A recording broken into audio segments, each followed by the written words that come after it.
मटक मंडक गाना क्यों डिलीट हुआ? कुछ टेक्निकल इशू के कारण भाई।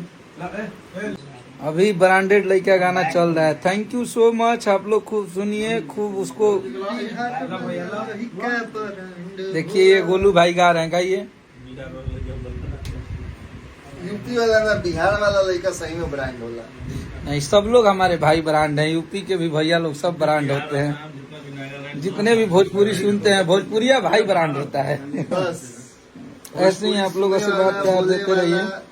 जाने वाला, गावे वाला, लव यू आप सबको।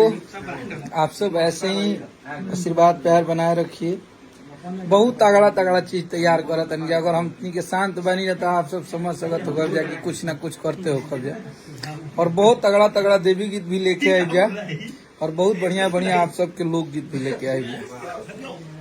आप सब सुनी जाए। हमारे गाना आइल बा अभी, हमारा साड़ी पर खेसारी लिखा हुआ दी राजा जी। टुनटुन भाई के बहुत ओकरा के आशीर्वाद प्यार आप सब देते हैं, जौन के हमारे चैनल से आइल बा।